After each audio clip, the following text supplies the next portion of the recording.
Hello students, welcome to my YouTube channel. आज हम लोग स्क्वायर एवं स्क्वायर रूट्स के बारे में पढ़ेंगे, मतलब वर्ग एवं वर्गमूल के बारे में जानेंगे। चलिए जानते हैं वर्ग और वर्गमूल क्या है। तो देखिए, वर्ग किसको हम लोग बोलते हैं, जिसको हम लोग स्क्वायर बोलते हैं, है ना। तो जैसे कोई भी नंबर है उसको खुद उसी नंबर से इंटू करेंगे, मतलब मल्टीप्लाई करेंगे, तो वो संख्या जो गुणनफल जो होगा उस संख्या का वर्ग कहलाता है। जैसे 5 × 5 करने से 25 आया, तो ये 25 जो है वो 5 का वर्ग हुआ। किसका वर्ग हुआ? 5 का। तो वर्ग को हम लोग इस तरह से दिखाते हैं, ठीक है। उसी तरह से 6 × 6 करेंगे तो 36 आया, तो 36 किसका वर्ग हो गया? 6 का वर्ग हो गया, ठीक है। तो ये हमारा क्या कहलाता है? वर्ग कहलाता है, स्क्वायर कहलाता है।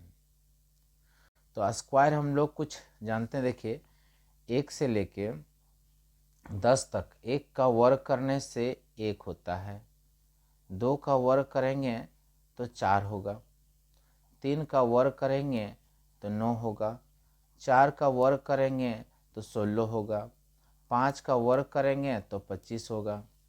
इस तरह से आप 20 तक जान सकते हैं, ठीक है। तो देखिए, चलिए देखते हैं क्या है। 1 का वर्ग करने से 1 आया, 2 का वर्ग करने से 4 आया, 3 का वर्ग करने से 9, 4 का 16, 5 का 25, 6 का 36, 7 का 49, 8 का 64, 9 का 81, 10 का 100। यहाँ पर देखिए, इन सभी संख्या को वर्ग करने पर ये हमारा आया। तो ये जब भी ये संख्या जो है इसका क्या हो जाएगा? इस संख्या का वर्ग है। अब यहाँ देखिए, वर्ग करने के बाद इन सभी संख्या के इकाई अंक क्या है? इकाई अंक में आपको दिखाई दे रहा होगा कि इसमें इकाई अंक 2, ठीक है, 2, 3, 7 और 8 नहीं दिखाई दे रहा है। तो इसका मतलब ये हुआ कि कोई भी संख्या का इकाई अंक में 2, 3, 7 और 8 रहेगा तो वो संख्या वर्ग संख्या, पूर्ण वर्ग संख्या नहीं होगी। जैसे इकाई अंक में देखिए लिखा गया है, 1 का 1, 4 का 4, 9 का 9, 16 में 6, 25 में 5 इकाई अंक हुआ, 36 में 6 हुआ है, 49 में 9 है तो 9 हुआ, 64 में 4 है तो 4 इकाई अंक हो गया, 81 में 1 है तो इकाई अंक 1 है, 100 में 0 तो यहाँ 0। ये इकाई अंक का जरूरत पड़ेगा, हमें आगे पढ़ेंगे जब वर्गमूल के बारे में पढ़ेंगे तो उसमें इसका जरूरत पड़ेगा, उसमें हम लोग समझने में उसमें हेल्प होगा, ठीक है। तो समझ रहे हैं कि कोई भी संख्या के किसी भी पूर्ण वर्ग, कोई भी संख्या का पूर्ण वर्ग होगा, मतलब पूर्ण वर्ग नहीं होगा जब हमारा उसके अंत में 2, 3, 7 और 8, ये यदि चारों संख्या अंत में रहती है कोई भी संख्या के अंत में, तो वो संख्या पूर्ण वर्ग संख्या नहीं कहलाएगी, ठीक है। उसी प्रकार से एक और एक है कि कोई भी संख्या के अंत में विषम शून्य, विषम शून्य का मतलब ओड नंबर, मतलब नंबर ऑफ ओड जीरोज, कहने मतलब जैसे 0 हुआ, जैसे 40 में क्या है, यहाँ पर 0 क्या है? ओड है, मतलब 1 है। उसी तरह से आप यहाँ पर ले सकते हो 4000, तो 4000 में देखिए यहाँ 3 जीरो की संख्या कितनी है? 3 है, तो 3 क्या है? ओड नंबर है, ठीक है, ओड है। तो ओड है तो कोई भी संख्या के अंत में 0 की संख्या यदि विषम होगी तो वह संख्या पूर्ण वर्ग कभी नहीं हो सकता है। तो इस तरह से हम लोग जान सकते हैं। 11 से लेके 11 का वर्ग 121 होता है, 12 का वर्ग 144 होता है, 13 का वर्ग 169 होता है, ठीक है। उसी तरह से 14 का 200 होता है, 15 का वर्ग 225 होता है, 16 का वर्ग 256 होता है ना। तो इस तरह से हम लोग क्या है, इन सभी संख्याओं को, जैसे देखिए आप देख पा रहे होंगे, 11 का वर्ग किया तो 121 हुआ, 12 का वर्ग किया तो 144 हुआ, 13 का वर्ग किया तो 169 हुआ, 14 का 196, 15 का 225, है ना, 16 का 256, 17 का 289, 18 324, 19 का 361, 20 का 400। तो ये संख्या हम 11 से 20 तक का संख्या का वर्ग हम लोग याद रख सकते हैं। और याद नहीं होता है तो उसके लिए भी एक ट्रिक्स बता रहा हूँ, तो ट्रिक्स के माध्यम से आप आसानी से उसको याद रख सकते हैं। चलिए जानते हैं। जैसे देखिए, हमें यहाँ पर संख्या दिया हुआ है 13 का वर्ग, तो इसको क्या करना है? इसका वर्ग कर दीजिए। 3 का वर्ग करेंगे तो कितना आ जाएगा? 9, ठीक है, 3 का वर्ग 9 हो जाएगा। अब ये जो संख्या रहेगा इसमें दुगुना कर देना, 3 दूनी 6, 3 दूनी 6 हो गया, कैरी में कुछ नहीं है तो अब 6, और इसको यहाँ 1 है तो यहाँ 1 लिख दीजिए, तो 13 का वर्ग कितना हो गया? इतना हो गया। देखिए 13 का वर्ग इतना है। उसी तरह से 14 का वर्ग करते हैं, तो 14 का वर्ग करेंगे तो 4 चौका 16, 16 का 6 लिखना है, कैरी में 1 रहने दो, फिर इसको दुगुना कर दो, इसका दुगुना करेंगे तो 4 दूनी 8 और 1 9, ठीक है 9 हो गया, और कुछ कैरी में नहीं तो 1 यहाँ है तो 1 रहने दो, बस 14 का वर्ग हमारा क्या हो गया 196 हो गया। तो इस तरह से आप इसको बहुत ही आसान तरीका से आप इसको याद कर सकते हो, जान सकते हो, ठीक है। और भी तरीका बता रहा हूँ, जैसे मान लीजिए अभी 14 का ही वर्ग सीखे तो क्या करना है, इसका वर्ग लिख दो यहाँ पर 2 डिजिट, सॉरी हाँ ठीक है 4 चौका 16, 4 चौका 16 वर्ग लिख दिए, इसका वर्ग यहाँ लिख दिए 1 हो गया। अब क्या करना है, इन तीनों को गुना करिए, 1 4 2 को, 1 4 और 2 को, इसको गुना करेंगे तो 4 दूनी 8 आएगा। तो यहाँ पर फर्स्ट में नहीं लिखकर क्या लिखेंगे, सेकंड से शुरू करेंगे इधर लिखना, और इसको क्या करेंगे जोड़ देंगे, तो 6 8 और 1 9 और यहाँ पर 1 196। तो 14 का देखो वर्ग किए थे तभी हम लोग को 196 आया था। तो इस तरह से आपको बहुत ही आसान तरीका से है, और भी संख्या मैंने वर्ग निकालना सिखाए हैं जो मेरे यूट्यूब चैनल में प्रोवाइड किया हुआ है, तो मेरे डिस्क्रिप्शन में भी जाके आप उस वीडियो को आप देख सकते हैं। इसलिए वैसे मैं उन बच्चों से कहना चाहता हूँ कि अभी तक आप न्यू हैं, यदि आप न्यू हैं इस चैनल में तो मेरे चैनल को सब्सक्राइब कर ले तथा बेल आइकन प्रेस भी कर ले, और साथ ही साथ उन दोस्तों को भी यह वीडियो शेयर करें ताकि उन लोगों को भी इसका बेनिफिट मिल सके। तो चलते हैं आगे। कुछ रूल होता है, कोई भी संख्या जैसे वर्ग निकालेंगे तो वर्ग निकालने का कुछ प्रॉपर्टी होता है, कुछ गुण होता है, उस प्रॉपर्टी को हम लोग जानने का कोशिश करते हैं। चलिए मैंने कौन सा संख्या का वर्ग मैंने क्या क्या होना चाहिए, वर्ग पूर्ण वर्ग कौन होगा, तो पूर्ण वर्ग अभी हम लोग देख लिए कि किसी भी संख्या के अंत में मतलब क्या होना चाहिए, मतलब यदि किसी भी संख्या के अंत में मतलब वंस प्लेस पर 2 3 7 8 रहता है तो वो पूर्ण वर्ग नहीं कहलाता है। एक ये प्रॉपर्टी एक ये हो गया। दूसरा प्रॉपर्टी क्या होता है कि विषम शून्य नहीं होना चाहिए, 2 हो गया। तीसरा कि कोई भी सम संख्या है, सम संख्या का वर्ग हमेशा सम संख्या होगा, सम संख्या होता है। जैसे देखिए 4 एक सम संख्या तो इसका वर्ग करेंगे तो क्या आ रहा है 16 आ रहा है। उसी तरह 6 एक सम संख्या तो इसका वर्ग करेंगे तो कितना हो जाएगा 36 होगा। मतलब सम संख्या का वर्ग करने से सम संख्या आता है। 4 का 16, 6 का 36, मतलब कोई भी हमेशा सम संख्या का वर्ग हमेशा क्या होगा 36 होगा। उसी तरह से विषम संख्या का वर्ग क्या होता है, विषम होता है, विषम संख्या होता है, ठीक है। तो यहाँ पर देखिए विषम संख्या जैसे 3 है, 3 एक विषम संख्या ली है तो इसका वर्ग क्या आया 9। उसी तरह से मान लीजिए 7 है, 7 एक विषम संख्या है तो 7 का वर्ग करने से 49। मतलब ये देखिए विषम संख्या तो इसका वर्ग किया तो क्या आया 49 आया, जो ये हमारा क्या है विषम संख्या है, ये हमारा क्या है विषम है। तो आप जान पाए इस वीडियो के माध्यम से कि कोई भी संख्या सम संख्या रहेगा तो सम संख्या रहता है तो उस सम संख्या का वर्ग हमेशा सम होगा, विषम संख्या का वर्ग हमेशा विषम होगा। तो बस यही कुछ प्रॉपर्टी है, इस प्रॉपर्टी को हम लोग जानते हैं, फिर आगे हम लोग आगे बढ़ते हैं, आगे जाने। अब आते हैं स्क्वायर रूट्स, ये तो हो गया वर्ग निकालने का नियम, ठीक है। अब आते हैं वर्गमूल किसको बोलते हैं, वर्गमूल जिसको हम लोग बोलते हैं स्क्वायर रूट, ठीक है। स्क्वायर रूट्स को हम लोग इस तरह के सिंबल से रिप्रेजेंट करते हैं, सूचित करते हैं। वर्गमूल को हम लोग इस तरह से दिखाते हैं, कोई भी नंबर है वर्गमूल में दिखाना, जैसे देखिए जैसे 64 है ना, इसको हम लोग इस तरह से लिख सकते हैं, है ना, वर्गमूल 64। तो इसका वर्गमूल हम लोग जानेंगे कैसे निकालेंगे। तो चलते हैं, देखिए एक होता है, एक मेथड है अभाज्य गुणनखंड विधि। अभाज्य गुणनखंड विधि, अभाज्य गुणनखंड विधि देखिए कैसे निकालेंगे। अभाज्य गुणनखंड 64 है, मान लीजिए हमारा 64 ही है, तो 64 का वर्गमूल कैसे निकालेंगे, आप इसको 64 को अभाज्य गुणनखंड में निकाल लीजिए, अभाज्य गुणनखंड निकाल लीजिए इसका। तो 2 से देंगे तो 2 3 6 और 2 दूनी 4, 32 हो गया। तो इस तरह से 16, फिर 2 8 16, 2 चौका 8, 2 से लगेगा 2 दूनी 4, फिर 2 के 2, है ना।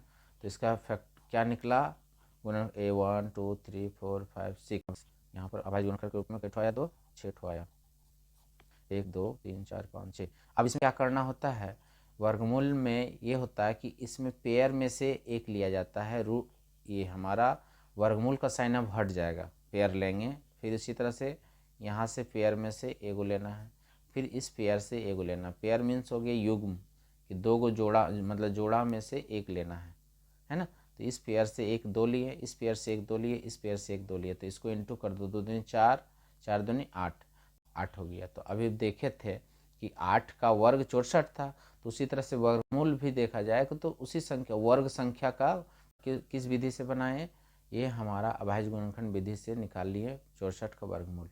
तो कोई भी संख्या बड़ा से बड़ा संख्या रहेगा तो उसको आप अभाज्य गुणनखंड विधि द्वारा उसका वर्गमूल निकाल सकते हैं। अब इसमें कुछ प्रॉपर्टी है, जान लेते हैं प्रॉपर्टी क्या क्या होता है। वर्गमूल में सूचित करते हैं, तो देखिए प्रॉपर्टी क्या क्या है।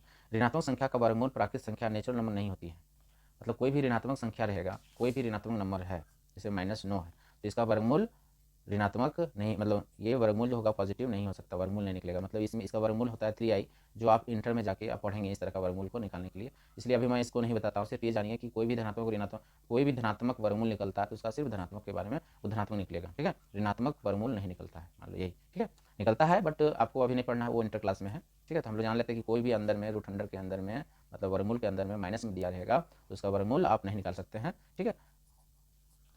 चलिए अगला, किसी संख्या की इकाई अंक में 2, 3, 7 और 8 हो तो उसका वर्गमूल नहीं होता है। तो अभी हम बता चुके हैं कि कोई भी संख्या के अंत में 2, 3, 7 एवं 8 रहता है तो वो पूर्ण वर्ग संख्या नहीं होता है। तो जब पूर्ण वर्ग संख्या नहीं होगा तो उसका वर्गमूल भी हम लोग नहीं निकाल सकते हैं, ठीक है। जैसे ये देखिए, ये सब क्या है कि हम इन सभी संख्याओं का वर्गमूल नहीं निकाल सकते, इन सभी संख्याओं का वर्गमूल नहीं निकाल सकते हैं। किसी संख्या का वर्गमूल एक पूर्ण वर्ग संख्या होती है। अभी हम बताएं कि कोई भी संख्या है तो उसका पूर्ण वर्ग, जैसे 36 ही ले लेते हैं, तो 36 ले रहे हैं तो ये क्या है, 36 एक पूर्ण वर्ग है। अब पूर्ण वर्ग है तो किसका पूर्ण वर्ग है, तो यहाँ पर 6 का पूर्ण वर्ग है, तो 6 इसका आंसर होगा, ठीक है। तो यही चीज़ हम यहाँ लिखे हुए हैं, ठीक है।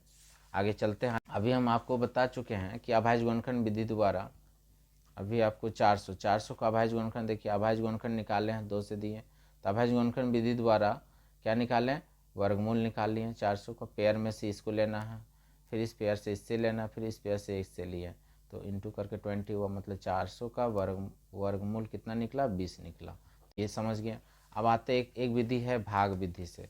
भाग विधि भी बहुत विधि मैंने जानना जरूरी है। देखिए भाग विधि में क्या, 576 मान लो है, तो 576 का क्या आएगा वर्गमूल। 576 क्या करना है, इस संख्या को पहले आप लिखिए ऐसे और दे दीजिए, मतलब देखिए यहाँ पर 576 है। आपको करना क्या है, इधर से आप पेयर लगाइए। जब भी हमें लगाना है पेयर तो इधर से पेयर लगाएंगे। अब पेयर लगाने के बाद जो हमें ये नंबर बच रहा है तो छोड़ दीजिए, और यदि और भी नंबर रहता तो यहाँ पेयर और लगा सकते थे, ठीक है। अब यहाँ पर करना क्या है, ये जो 5 है, इस 5 को हमें यहाँ क्या लेना है कि यहाँ पर जो भी यहाँ भाग देंगे, जिससे भी भाग देंगे उस संख्या का वर्ग ही हमको यहाँ लिखना है। जैसे 2 से दे रहे हैं तो 2 का वर्ग लिखकर यहाँ 4 लिखना पड़ेगा। यदि हम 3 से देते हैं तो 3 का वर्ग कितना आता है, 9, तो यहाँ 9 देंगे। तो भाग में नियम होता है कि 5, मतलब जो यहाँ संख्या रहता है उसके बराबर आना चाहिए, तो फिर उससे छोटा होना चाहिए। तो हम यहाँ पर 3 से दे रहे हैं तो देख रहे हैं, आप देख पा रहे हैं 3 से वर्ग करने से हमारा यहाँ क्या हो जा रहा है, 9 हो जा रहा है। तो 9 तो 5 से बड़ा हो रहा है, तो 3 का वर्ग नहीं देंगे तो कितने से देंगे, 2 से। और वही 2 यहाँ पर भी लिखा जाता है और उसके नीचे भी ऐड किया जाता है। मतलब यहाँ 2 हम ले रहे हैं तो 2 का वर्ग कितना आता है, 4, तो यहाँ पर हम 4 लिखेंगे और इसको माइनस करेंगे, ठीक है। अब यहाँ 2 का वर्ग हम आपको बता रहे हैं कि 2 का वर्ग करके आप क्या कर सकते हो, यहाँ 4 करेंगे तो 4 हो गया। तो उसके बाद हम लोग अब इसको माइनस करेंगे, इसको जोड़ देंगे, इधर थोड़ा जोड़कर इधर लिखेंगे इसको, ठीक है। तो घटाएंगे तो कितना हो जाएगा, 5 में 4 जाएगा तो 1 हो गया, और यहाँ पर 7 एवं यहाँ 6 हो गया, ठीक है। उतार दिए। अब हमें क्या करना है, अब देखिए फिर, अब बस आपको हम पहले भी बता चुके थे कि किसी भी संख्या, अभी इससे पहले बताए कि वर्ग किए थे तो एक, तो इसका इकाई अंक एक आया था ना।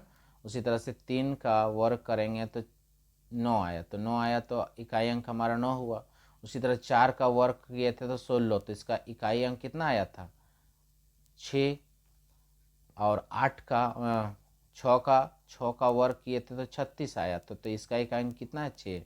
तो आप देख पा रहे होंगे कि ये इकाई अंक 6, देखिए 4 का वर्ग करने से और 6 का वर्ग करने से 6 आ रहा है। तो यहाँ पर देखिए इकाई अंक को ध्यान से देखिए। आप ट्रिप्स ऐसे तो आप दे सकते हो, बट हम ट्रिक्स के माध्यम से आपको बताने की कोशिश कर रहा हूँ कि इकाई अंक 6 यदि आता है तो समझ लीजिए कि यहाँ पर जो संख्या होगा ये 4 या 6 होगा, ये 4 या 6 होगा यहाँ पर, ठीक है। तो 4 से हम लोग देखते हैं, 4 यहाँ लगा के, तो 4 से हम लोग यहाँ देते हैं इसको डिवाइड, तो 4 चौका 16, 4 चौका 16 हाथ में, यहाँ भी 4 लिखना है, तो 4 चौका 16 और 4 चौका 16 एक 17। अब इसको माइनस कर देंगे तो ये ख़त्म हो जाएगा। मतलब क्या हुआ, ये हो गया भाग विधि से इसका वर्गमूल। कितना का वर्गमूल हो गया, 576 का वर्गमूल कितना हो गया, 24। तो आप इस तरह से जान पाए, आप सीख गए कि वर्गमूल कैसे निकालते हैं भाग विधि से। अभाज्य गुणनखंड विधि से तो पहले हम बता चुके थे। अब इसमें देखिए अभाज्य गुणनखंड विधि द्वारा वर्गमूल हम लोग कैसे निकाल सकते हैं। इसका भी वर्गमूल निकालने का भी इसका भी मतलब ट्रिक्स है। हम लोग कैसे आसानी से देखो कैसे जान सकते हैं इसका। हम लोग एक तरीका, जैसे देखिए यही संख्या है 6, तो 6 किसके किसके वर्ग में आता है पहले आप बताइए। 6 है, इस यहाँ 6 है तो 6 किसका वर्ग में आता है, 4 का वर्ग में आता है, और किसका 6 का वर्ग में। अभी देखें आपने, ठीक है 6। अब उसके बाद क्या करना है, वर्ग पूछ रहा है तो इधर 2 पेयर को, इसको पेयर लगाइए और छोड़ दीजिए इसको आप। उसके बाद 5, अब आप देखना 5 किस संख्या के वर्ग के बीच में आता है। तो देखिए 2 का वर्ग लेते हैं तो आता है 4, 2 का वर्ग 4, और उसके बाद यहाँ पर हम लोग 3 का वर्ग लेते हैं तो आता है 9। मतलब वर्ग संख्या के बीच में ही देखना है इसको आपको। 2 का वर्ग 4 आया, अब 3 का वर्ग 9 आया, तो इसी के बीच में है। तो आप देखना है कि किसके नज़दीक है ये। इसका एक, यदि इसको +1 करेंगे तो इसके नज़दीक मतलब 5 आएगा, और यदि इसमें हम लोग 9 में 4 कितना घटा देंगे, 4 घटाएंगे तो 5 आएगा। तो किसका ज़्यादा नियरेस्ट है, नियरेस्ट हमारा 2 है। तो यहाँ पर हमारा 2 दोनों में होगा, लेकिन कंफर्म होना है कि हमें कौन सा नंबर इसका मतलब वर्गमूल होगा। तो कंफर्म होने के लिए नियरेस्ट वाला ही चीज़ देखना है कि जो नियरेस्ट होगा, यदि फर्स्ट नियरेस्ट होगा तो फर्स्ट आंसर होगा, यदि सेकंड नियरेस्ट होगा तो वो सेकंड वाला आंसर होगा। ठीक है, तो हमारा फर्स्ट का नियरेस्ट है तो हमारा क्या हो गया, 24 हो गया। तो इस ट्रिक्स के माध्यम से आप जान सकते हैं कोई भी संख्या को वर्गमूल आसानी से तुरंत बना सकते हैं। ठीक है, 1024 मान लीजिए है यहाँ 1024 है, इसका वर्गमूल जानना है। फिर 4 किसका किसका वर्ग होता है ये पहले बताइए। 4 हो गया आपका 2 का वर्ग आता है, 2 में मतलब 2 का वर्ग में आता है। ठीक है, उसके बाद आता है आपका 8 का होता है। ठीक है, ये 2 का वर्ग 4 और 8 का वर्ग करेंगे तो 4 इकाई अंक में 4 आता है। ठीक है, अब यहाँ पर हमें पेयर लगाना है। पेयर लगाने के बाद यहाँ 10 आया, तो 10 किस संख्या के वर्ग के बीच में है, तो वर्ग हमारा 3 का वर्ग करेंगे तो 9 होगा। 3 तो दोनों में होगा, ये कंफर्म हो गया। ठीक है, अब पता चल गया कि हमको 3 और 4 के वर्ग के बीच है क्या, तो इसलिए 3 का 3 तो दोनों में होगा। हमको अब चेक करना है कि इस संख्या में किसका वर्गमूल है, मतलब ये जो संख्या है किसका, इन दोनों में से कोई दो एक संख्या वर्गमूल होगा। तो यहाँ पर हम लोग देखते हैं कि इसके नियरेस्ट है। यदि नियरेस्ट फर्स्ट वाला होगा तो ये फर्स्ट होगा, सेकंड वाला का नियरेस्ट होगा तो ये होगा। नियरेस्ट का मतलब सामने उसका नज़दीक। तो देखते हैं 9 यहाँ पर +1 करने से हमें 10 आएगा, और यहाँ पर 16 में -6 करेंगे तब हमारा 10 आता है। तो ये तो बहुत दूर है, तो हमारा नियरेस्ट क्या हुआ, इसके नियरेस्ट हुआ। तो इसलिए हमारा ऑप्शन जो होगा फर्स्ट में मिल रहा है, तो इसलिए हमारा ये फर्स्ट होगा।